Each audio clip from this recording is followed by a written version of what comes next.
There is another side of Tokyo that is full of lush nature, delicious food, and unique experiences.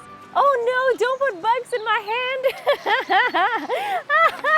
hand! You can experience this in Okutama, which is in the very westernmost edge of Tokyo. So let's go explore Okutama and see what the countryside of Tokyo has to offer. Before we go, don't forget to subscribe for more unique and awesome Japan adventures. All right, let's go!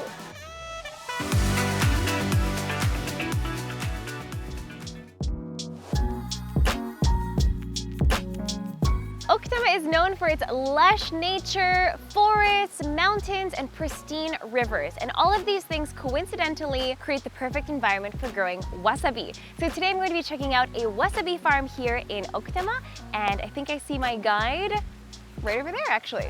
Let's go meet him. Oh, hello! Hello, you must be Shizuka. Yes, I'm David. Nice to meet you. I've been living in Okutama for about 10 years. Luckily enough, was able to get involved in growing wasabi. I have 4 wasabi patches now. This one is the first one that I'm going to show you, and I will experience wasabi, and I hope you learn something about wasabi and enjoy it. Well, I'm really looking forward to it. Shall we head over to the farm? Let's start. All right, let's go. Here we are. Oh, This are we is the here place. already? This is the place. Welcome to wasabi really? heaven. So where is the wasabi? Well, there's some. Those! Just there. I'm going to open the gate. What? This is the closest I think I've actually gotten to wasabi. I've been to a wasabi farm once. Right. But it was one of those bigger ones. So these are fairly new plants. Wow. And they're from sprouts. But right now, at the end of summer, is when the plants start to grow again. This is the springtime leaf. These ones are new leaves are coming out. Wow. So do they stop because it gets too hot? They don't like the heat, and they get insect attacks as well. So they kind of come back up again around this time, like as summer. They're starting to really show some more interest now. Interesting. Wow. I actually didn't know there was so much wasabi in Okutama. Is this like a famous industry in this area? It is. Okutama is one of the top areas in Japan. Very early Edo, the Shogun ordered wasabi to be grown in Okutama. We talked to older people who said that they had given up their day job to build these wasabi patches. In those days, it was pretty much Okutama had a lock on the Tokyo market. Okay. But the mass production in other areas grew and grew. Wow, I had no idea about this history, like this wasabi history in Okutama. Right. That is fascinating. It was called Shogun wasabi. Shogun wasabi. Shogun Can you wasabi. still call it that today? I call it that. You call it Shogun wasabi. I like the name, Shogun wasabi. Got a pretty good grip on the gravel. Wow, Now, beautiful. You need to note one thing about this plant. There are sprouts. And if I can get those off with some root, I can use that as a new plant. Really? So you can plant Right. this? What are you gonna show me next? This is the kazusa does everything for wasabi. So you've seen the harvesting part. We also use it for planting, and that means just push the end of the blade in like that. Put your plant in, pull the blade out. But the most arduous part is preparation of the growing bed. Even though this water seems pure and clean, there is silt. Oh, in it There- mixes with there the is mud, dirt. Yeah, and after a couple of years, it gets quite clogged up. So I have to go over every inch of an area like this and sluice out the mud. I need to get enough water to be able to do it.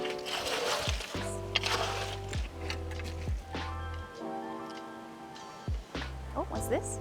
Oh, sorry. What was that? Oh my gosh. There it is. Oh no, don't put bugs in my hand. You want to have a go? Sure. You have a go. So the more you do this, the more the water flows out and it just gets a little bit clearer? It'll clear out. I want the mud to go that way and the gravel to stay The here. clear water. Okay, Yeah. so all you do is just make some like rows, like this. It really does look very muddy.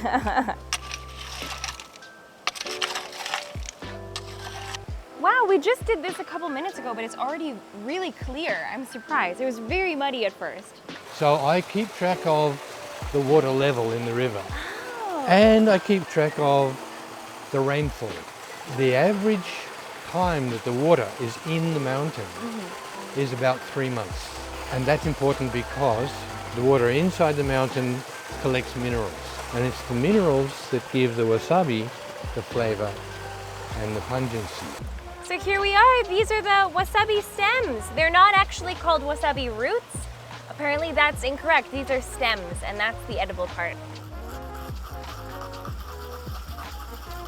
The freshest wasabi that you can get. Here we go. Right, yeah.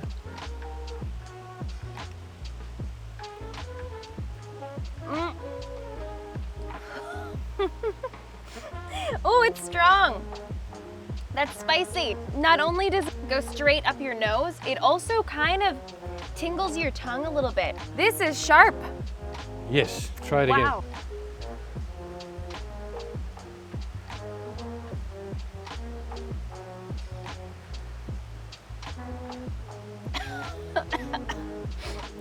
Okay, it's changed, but it's still very spicy. It didn't go up my nose this time. It kind of burned my tongue a little bit. Oh, Try it again. again?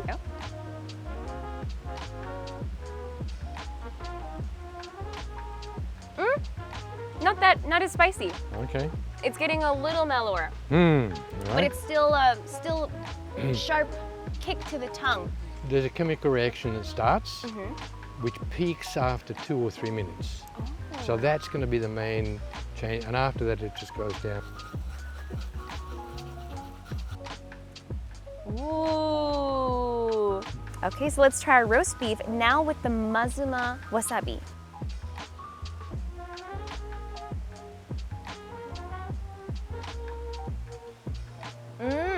That is really, really, really good.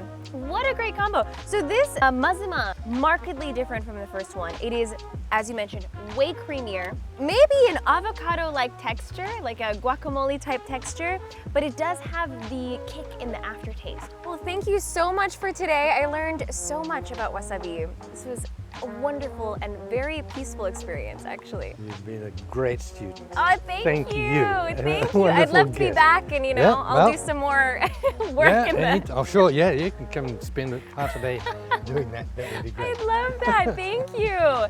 And also, if you guys want to try this tour and meet David yourself, you guys can actually book the tour in the link down below on byfood.com. And yeah, come on by and maybe we can help wasabi in Okutama thrive again and help the community. So come by and eat some local wasabi. And let's head over to our next Okutama destination. Let's go.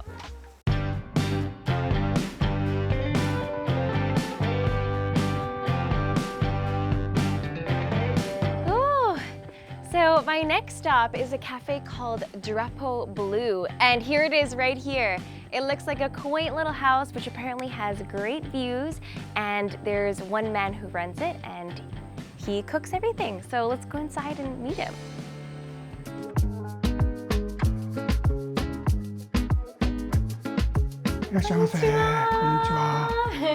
Ah, すごい素敵なお店ですね。こちらへどうぞ。ありがとうございます。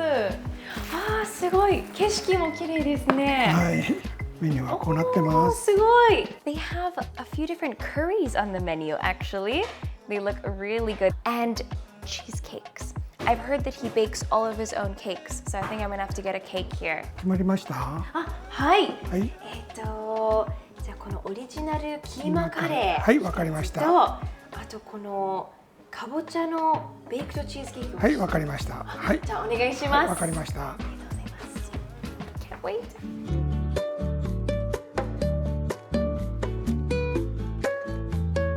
お待たせしました。はい、どうぞ。美味しそう。This looks incredible. It smells fantastic. Let's dig in.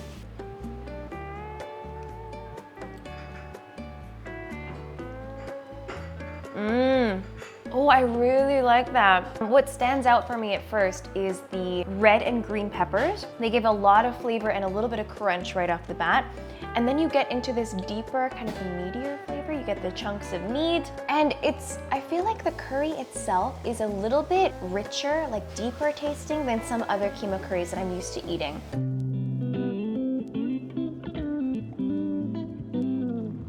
お待たせしました。これがかぼちゃのチーズケーキ。美味しそう。ありがとうございます。みんなこれです。かわいい。これはマスターさんが全部一から作ったんですか？そうです。本当ですか？ケーキまで。はい。あ、素晴らしい。料理は10年前からやって、それまではコーヒー専門でやってたもんですから。今から13年前に辞めてこっち来たんだから。あ、そうですか。はい、やっぱりほら仕事が人と接客する仕事だと、あとやっぱり都心ってもうゴミゴミしてるでしょ。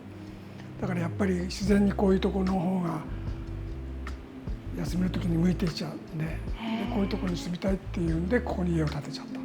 生活するのはとても大変だし面倒くさいけども、その面倒くさいものがカットされれば天国ですね。ありがとうございます。いろいろ教えていただいてちょっと溶けてきちゃったんですけど、ぜひちょっといただきたいと思います。ありがとうございます。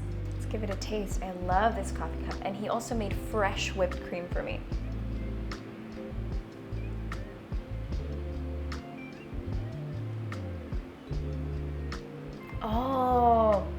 すごいなんかコクがあるコーヒーですね。コーヒーが濃いからホイップクリームに負けないの。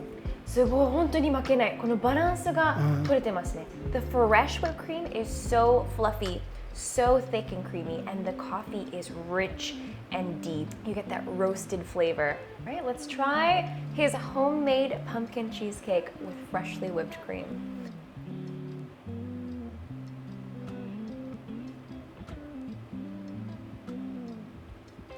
Mmm. これもすごく美味しいです。これ評判になるの。かぼちゃをボイルしたら裏ごしするでしょ。で今度はチーズ焼くときにチーズと混ぜたときにもう一回こうしてるわけ。だからこんなスムーズ。滑らかな。すごい滑らかです。チーズとも完全に混ざってる感じですね。I cannot stop eating this cake. It is so good. I'm really, really glad I discovered this place. It's definitely one of those secret hidden cafes that you don't easily know about, but it's really worth knowing. So if you guys ever come to Okutama, definitely hit up this place. We still have one more stop to make in Okutama today, so I'll see you guys over there.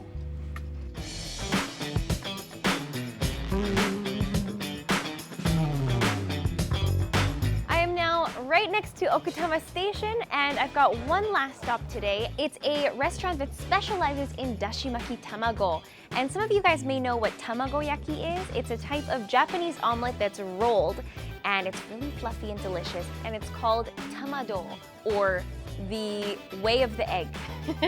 So let's go toward the way of the egg.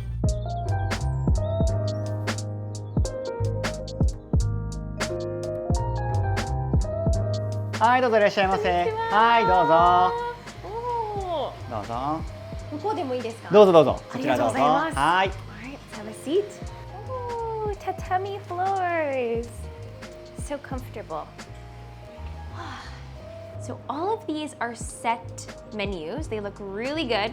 I'm gonna get maybe the first one. It's called the Shimbiran, which means deep beauty egg, which sounds very good. And I hear that it goes really well with Japanese sake. So let's try a pairing.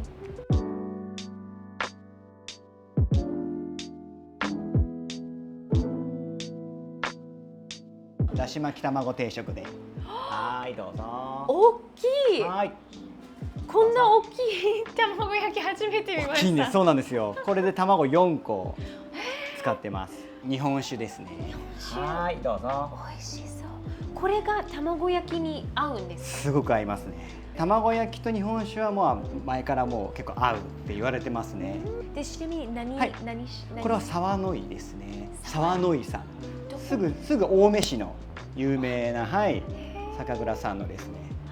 いいですね。もうローカルローカルなそうですそうです。すごい。奥多摩はそうですね。すごくいいところっていう言葉以外はあんまりないんですけれども、やっぱこの自然がすごい豊かなので、東京なのに東京っぽくないこの田舎の感じをすごくこう楽しんでいただけるなと思うので、こういうところでこうだし巻き卵を食べてもらった方がお客様も美味しくこう召し上がっていただけるんじゃないかなってことで奥多摩に出しました。 Let's try these big tamagoyakis. There's some grated Japanese radish called daikon on the top, and you put a little bit of soy sauce on top of the daikon. Give it a try. Mmm. Mmm. Delicious.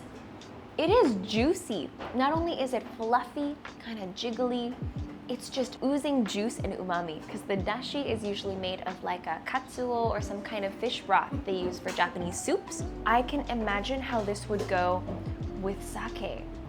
Let's give it a taste with the sake. Cheers, kanpai.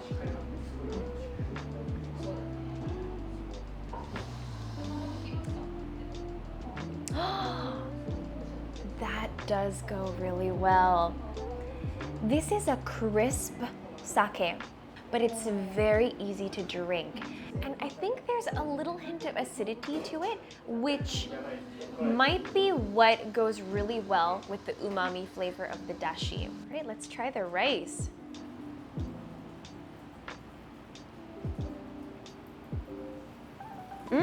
This is kind of nostalgic for me. Bonito Flakes, they add a lot of umami. It tastes a little bit like dried tuna almost. And sour plum is probably an acquired taste if you've never had it before. If you know it and you're used to it, this is fantastic. If you've never had umeboshi before, you might be a little surprised, but I really like it. This meal is delicious. I'm still working on it, but this basically wraps up my day here today. Honestly, I am really pleasantly surprised by the food in Okutama. I just didn't know there were so much like hidden gems for food in this area. So I'm really, really glad that I came to Okutama today. And I feel like it was kind of the perfect getaway from the hustle and bustle of the city. So if you guys ever feel like you need to get away from the city, like in Tokyo, or you just want to see another side of Tokyo that's a little bit quieter, a little bit more local, and just get your nature fix, then don't sleep on Okutama, because Okutama is amazing. I've fallen in love today. I hope you guys enjoyed this video today, and if you did, make sure to give us a like. Don't forget to subscribe, and let me know in the comments down below which restaurant was your favorite today, and would you come a little ways out of Tokyo? Well, it is Tokyo, but a little ways to the very edge of Tokyo to check out Okutama? Let me know. Anyway, see you guys very soon in another video. Thanks, guys. Bye.